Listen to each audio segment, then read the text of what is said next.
eu sou Tamires Tinkoski, atual Innovation Manager de Research na AC Cortex, e estou aqui para falar um pouquinho junto com você sobre como diferenciar modas passageiras de tendências duradouras. Vamos lá? O que vem na sua mente quando falamos sobre foresight? Ou o que vem na sua mente quando nós falamos sobre futurologia? Você já pensou se você pudesse prever o que vai revolucionar o mercado daqui a alguns anos? Já pensou se você pudesse prever o que vai acontecer no mercado no futuro?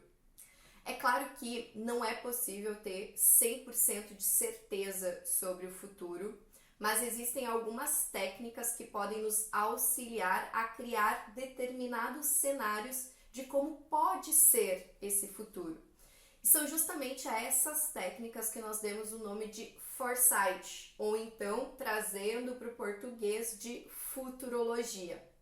E esse foresight ou futurologia acaba sendo um processo fundamental, principalmente para médias e grandes empresas de todos os setores, se manter alinhadas às principais tendências de mercado, incorporando melhores inovações e ganhando, claro, competitividade ou aumentando as suas fatias de mercado. Mas ok, entendi qual é a importância, por que se utilizar da futurologia. Mas afinal de contas, o que é essa tal de futurologia? Nada mais é do que um campo multidisciplinar que estuda tendências para entender esse futuro ou então para projetar possíveis cenários que possam acontecer nesse futuro. A futurologia leva em consideração não apenas a evolução tecnológica, mas também como a nossa sociedade está caminhando para esse futuro, como que serão os nossos hábitos de consumo, como o ser humano vai estar se comportando nesse futuro. E o grande intuito de estudar ou de entender o futuro é que nós não sejamos reativos em apenas seguir tendências, mas que a gente possa também propor aquele futuro, aquele cenário futuro que a gente quer que aconteça, que a nossa empresa quer que aconteça e principalmente como nós vamos estar posicionados nesse cenário. O foresight, ou então a futurologia, promove uma espécie de alargamento no planejamento estratégico, ou então um esticamento no planejamento estratégico, fazendo com que a empresa olhe um pouco mais a longo prazo. E gravem essa palavra a longo prazo, porque a gente vai acabar falando muito sobre elas. Mas faz com que a empresa justamente olhe para esses cenários mais distantes. Não como antigamente, quando nós fazíamos os planejamentos estratégicos de 10 anos, com uma previsibilidade do que a gente queria fazer, com métricas, com números do que ia acontecer nesses 10 anos, mas no intuito de entender o que esse longo prazo traz de riscos e oportunidades que não são óbvias no hoje, que não são óbvias no agora. Ele nos instiga a pensar em cenários possíveis, e aí, cuidem o plural, porque são cenários, não é apenas um cenário, são várias possibilidades que possam nortear as decisões dos nossos líderes para que sejam tomadas ações no hoje, feitos investimentos no hoje, que trarão resultados nesse futuro e que posicionarão essa empresa como uma líder nesse futuro. Mas beleza, entendido a importância, entendido o que é, como que a gente faz isso acontecer? Como que a gente projeta esse futuro? Justamente através das tendências. E é aí que entra a nossa grande incógnita e é o que a gente vai conversar mais aprofundadamente hoje, que é como diferenciar as tendências que de fato construirão esse futuro daqueles modismos passageiros. As tendências, elas têm o poder de serem influenciadores no longo prazo no mercado. Lembrem do longo prazo? Então tá aqui. Ela é um padrão de mudança gradual em uma determinada condição que vai continuamente crescendo. É mais ou menos como se fosse uma escadinha irregular. Por outro lado, os modismos, eles são caracterizados por um extremo entusiasmo momentâneo, por algo que acaba sendo compartilhado por um grande número de pessoas durante um período de tempo relativamente curto. Quem aqui não lembra das paletas mexicanas? Em qualquer esquina a gente via uma loja de paleta mexicana, em todos os shoppings a gente via muitas lojas de paletas mexicanas. Elas foram de fato um furacão que apareceu, fez muito sucesso, mas rapidamente desapareceu. Hoje raramente a gente encontra uma ou duas lojas espalhadas por aí. O modismo, ele tem justamente essa característica. Ele parece ser muito entusiasmante no início, muito apaixonante no início. Ele parece ter um potencial muito grande no início, mas ele acaba desaparecendo num curto espaço de tempo. As tendências também resolvem problemas reais e se fortalecem com o tempo. Lembre, o longo prazo é isso que acontece com a tendência, com determinada tendência. Os modismos, eles normalmente possuem esse poder de encantamento, eles despertam o interesse de grande parte da população, há um grande alvoroço, todo mundo fala, todo mundo quer, mas ele acaba desaparecendo rapidamente. Mas beleza, como é que eu identifico logo no início o que é uma tendência ou o que é um modismo? E para responder essa pergunta, a Gartner, que é uma grande consultoria de tendências, principalmente tendências tecnológicas, desenvolveu uma metodologia chamada Hype Cycle, que justamente auxilia nesse entendimento em como identificar uma tendência e diferenciá-la de uma moda passageira. Essa metodologia, ela traz que uma tendência, para se tornar de fato uma tendência e não ser um modismo, ela precisa obrigatoriamente passar por 5 momentos distintos. E são esses 5 momentos que a gente vai passar a conversar um pouco mais aprofundadamente a partir de agora. A gente começa com o nosso primeiro momento, que é o que a gente chama de gatilho da inovação, que é aquele potencial avanço tecnológico que dá aquele pontapé inicial. E aí surgem várias histórias de provas de conceito, algumas empresas testando, a mídia começa a criar aquele primeiro alvoroço, dá muita publicidade sobre esse pontapé inicial, mas muitas vezes ainda não existem produtos utilizáveis, soluções utilizáveis, e a viabilidade comercial também ainda não é muito comprovada. Ele parece um pouco intangível, a gente não consegue entender muito bem aonde que eu posso aplicar, como que eu posso trazer isso para minha empresa. Parece que só enormes empresas com muitos investimentos vão conseguir trabalhar com esse pontapé inicial. Um exemplo que a gente tem hoje de um gatilho de inovação, de uma tendência que está nesse momento, é o que a gente chama do Human AR, ou humano aumentado, que são essas tecnologias humanas que melhoram as partes cognitivas ou físicas do nosso corpo enquanto seres humanos. Isso inclui os biochips, a inteligência artificial das emoções e assim por diante. Aqui ainda existem muitas dúvidas se de fato é uma tendência ou se é apenas um modismo, ou então pesquisa, ou coisas muito de ficção científica.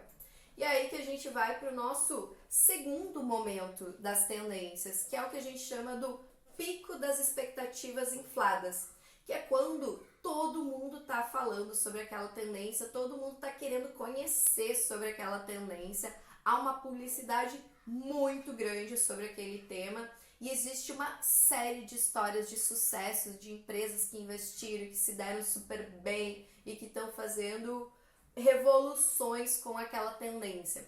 Mas por trás, com menos publicidade, existem também uma dezena de fracassos de histórias de fracassos de investimentos que não deram certo. É nesse momento em que a gente tem o que a gente chama de efeito manada. Muita gente está indo atrás, muita gente está falando, muita gente está pesquisando, muitas empresas estão querendo investir. E é o momento em que a gente tem grandes picos de investimentos, mas por outro lado, aquelas empresas que são um pouco mais conservadoras ainda estão. Vou esperar ver o que acontece antes de eu entrar nesse mercado aí. E o que a gente tem como um exemplo clássico e que está sendo super falado e que está tendo muita publicidade é o metaverso. Passado pelo pico dessas expectativas, essa corrida enlouquecida, a gente chega no terceiro momento, que é o vale da desilusão. Lembram daquelas histórias de fracasso que anteriormente não estavam tendo muita publicidade? É nesse momento que elas começam a aparecer com uma ênfase muito maior. Porque é nesse momento em que os experimentos e as implementações acabam falhando cada vez mais, os fracassos começam a ter uma publicidade maior, começam a ficar mais evidentes, começam a acontecer em mais e mais empresas. Esse é o momento em que muitos players abandonam os seus projetos ou simplesmente deixam o projeto lá em stand-by, vou esperar mais um pouquinho para voltar a investir nisso daí. E os investimentos que de fato permanecem continuam com aqueles sobreviventes que conseguiram melhorar os seus produtos para satisfazer os primeiros players, os primeiros adotantes. É neste momento do vale da desilusão em que a gente percebe uma grande ruptura daquelas coisas ou tecnologias que de fato vão ser tendências, daquelas coisas que simplesmente eram um modismo. Então é esse o momento em que a gente tem certeza, ou pelo menos diminui muito a nossa incerteza em relação a isso, e a gente começa a identificar. Passou para a próxima fase? Interessante, é uma tendência que vai possivelmente construir o meu futuro. E esse quarto momento é o que a gente chama do aclive do esclarecimento. E aí é quando a gente já passou pelaquela turbulência de desilusão e a gente começa a ver mais exemplos em como essa tecnologia vai beneficiar a empresa. As coisas começam a se concretizar um pouco mais, começam a ficar mais tangíveis, a gente começa a entender mais amplamente como que a gente vai se utilizar dessa tendência. E aí, os produtos de segunda e terceira geração surgem com fornecedores que são amplamente conhecidos, mais empresas começam a investir ou financiar projetos pilotos, mas ainda temos aquelas empresas conservadoras ou que são mais cautelosas pensando, será que eu vou ou será que eu não vou embarcar nessa tecnologia ou nessa tendência? E é justamente o que a gente está hoje vivendo com as criptomoedas. Passando desse aclive do esclarecimento, por fim a gente chega no último cenário, que é quando a gente de fato se consolida, ou então quando uma tendência é de fato consolidada como tendência, que é o que a gente chama do platô da produtividade, que é quando essa tendência ela já virou mainstream e ela já começou a decolar. A gente já tem mais clareza para avaliar a viabilidade, a gente já tem critérios de utilização um pouco melhor definidos, já existe uma ampla aplicabilidade e relevância dessa tecnologia ou então dessa tendência. E aí o nosso exemplo aqui é o Data Driven, Data Analytics, ou o uso de dados que já está amplamente sendo utilizado ao redor do mundo. Então, vocês percebem no gráfico que as tendências elas irão variar conforme a expectativa do público versus o tempo de maturação. E todas, absolutamente todas as tendências que sejam de tendências, obviamente, vão passar por esse caminho. Os modismos, como a gente comentou, eles vão acabar parando no vale da desilusão, que é quando as coisas começam a dar errado de uma maneira muito ampla. Então, uma tendência, para ser tendência, sempre vai nascer com um gatilho de inovação. ela sempre vai passar por esse pico das expectativas infladas que todo mundo fala. Ela vai cair em descrédito em algum momento, para daí se fortalecer, entrar no aclive do esclarecimento e por fim virar mainstream e virar mais parte do nosso dia a dia, parte da utilização das empresas. Mas Tamires, em qual momento do gráfico eu começo a investir nessas tendências? Eu espero chegar no aclive do esclarecimento ou eu já começo a investir lá no gatilho de inovação? Aqui, primeiro, é importante a gente lembrar que não se pode prever o futuro como se ele fosse uma bola de cristal. Isso é impossível. Mas a gente pode criar cenários possíveis. E lembre do plural, porque não é apenas um cenário, são alguns cenários que podem acontecer no longo prazo. E quando a gente fala em longo prazo, a gente fala para mais de 7, para mais de 10 anos. E o segundo ponto é que nós precisamos estar cientes que esses cenários, eles podem dar certo, mas eles podem dar errado. E aí que entra o apetite de risco que a empresa quer correr no momento que ela começa a investir, seja num aclive de esclarecimento ou então lá no gatilho da inovação. E para isso a gente tem alguns passos que podem auxiliar no momento que a gente for escolher o momento que a gente vai investir em determinada tendência. Começando por analisar os sinais fracos. O que são sinais fracos? Elas são pequenas mudanças que costumam acontecer embaixo do radar das empresas e que inicialmente parecem ter pouquíssimo impacto. Mas se a gente considerar no longo prazo, elas podem resultar em grandes mudanças e nos auxiliar a criar esses cenários futuros. Como é o caso do famoso surgimento da Netflix e a pouca importância que a Blockbuster deu para esse sinal fraco. Se você conseguir identificar esses sinais fracos com antecedência, vai conseguir analisar possíveis futuros que possam ser criados ou que esses sinais começam a nos endereçar ou começam a nos despertar interesse. E com essas mudanças construir, claro, soluções que vão fazer com que a sua empresa se diferencie nesse futuro. Analisados os sinais, a gente começa a analisar quais são as consequências desses sinais. O que esses sinais estão representando em termos de tecnologias aplicadas e mudanças sociais. Lembram que o foresight, o futurismo, ele não analisa apenas tendências tecnológicas ou a evolução tecnológica, ele precisa analisar como o consumidor do futuro vai se comportar, o como nós, enquanto seres humanos, vamos estar consumindo e tomando as nossas decisões nesse futuro.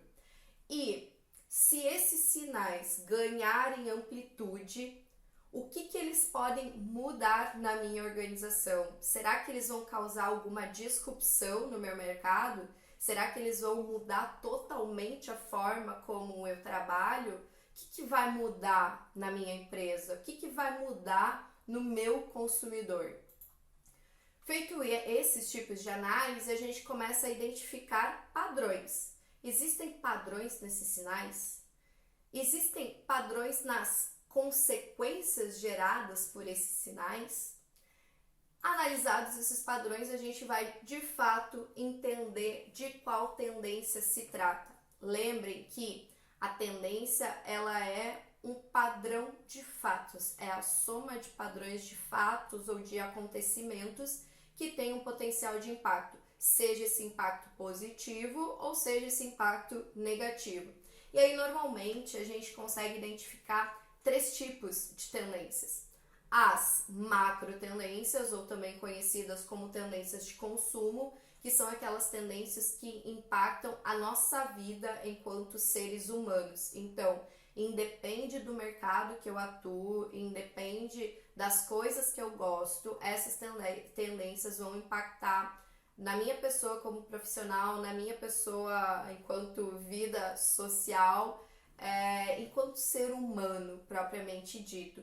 E é o caso que a gente tem de mudanças climáticas, do veganismo com cada vez mais força, do trabalho híbrido ou do trabalho remoto. São coisas que impactam todos os nichos de mercado, porque impactam a vida das pessoas. Segundo tipo de tendência são as tendências tecnológicas, que são aquelas que têm alguma tecnologia aplicada, como é o caso da inteligência artificial, do blockchain, do IoT, etc.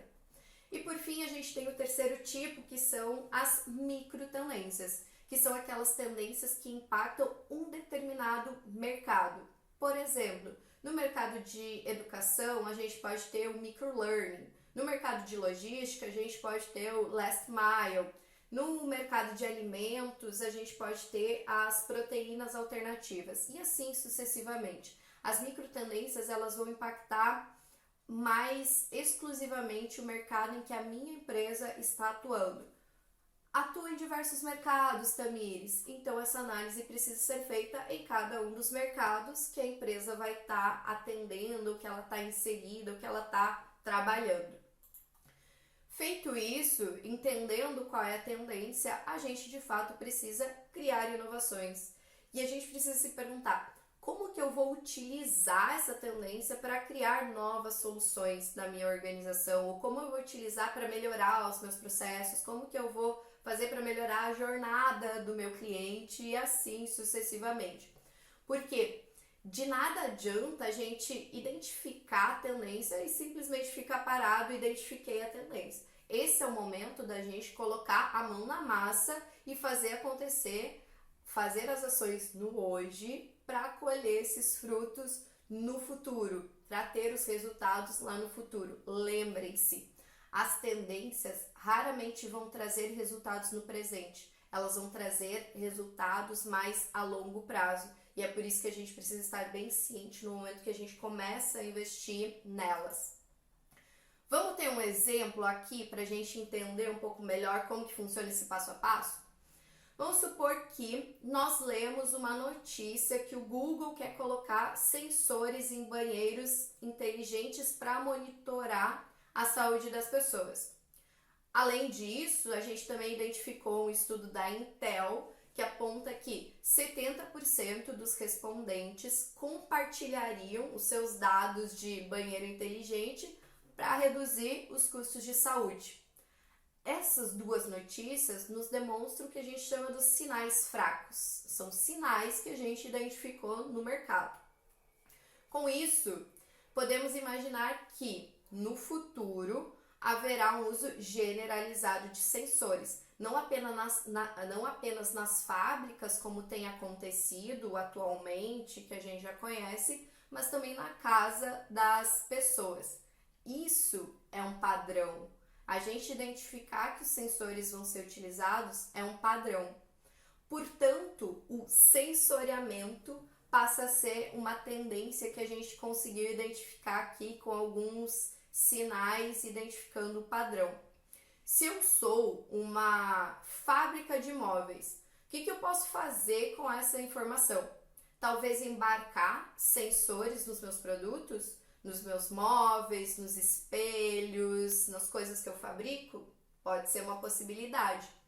Se eu sou uma farmacêutica, o que eu posso fazer?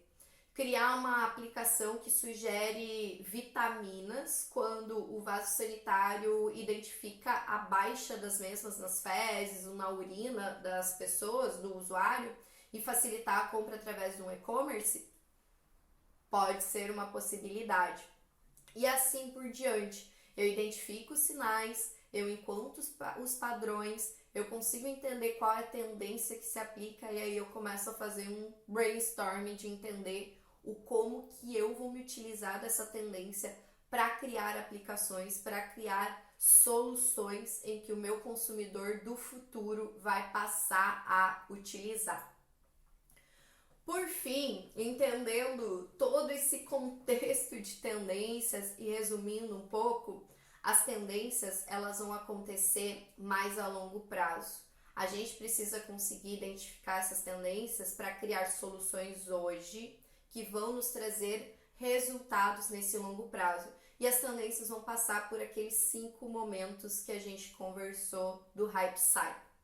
Os modismos, por outro lado, eles causam um alvoroço muito maior no início. Eles parecem ser muito mais encantadores nesse início, mas provavelmente eles perdurem por um curto espaço de tempo.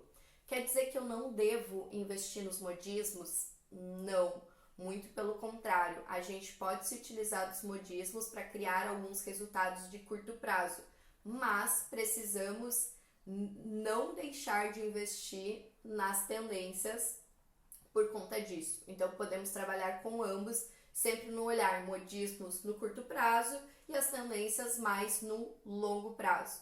E para a gente conseguir identificar a tendência, a gente olha para os sinais que ela está trazendo no mercado, a gente identifica os padrões que esses sinais nos trazem e a partir daí, conhecendo a nossa tendência, a gente cria de fato as inovações. Ok? Para finalizar, há uma frase da Marina Gorbis, que é uma grande futurista, uma futurista social e que eu gosto muito, que diz o seguinte: as tendências não chegam simplesmente do nada e mudam tudo. Elas acontecem gradualmente, dia a dia, e somos nós que precisamos estar preparados para percebê-las. E eu acrescento, não apenas percebê-las, mas a gente conseguir trabalhar com elas. E aí, você está preparado? Espero que vocês tenham gostado, espero que possamos nos encontrar futuramente construindo esses futuros. Até mais! Tchau, tchau!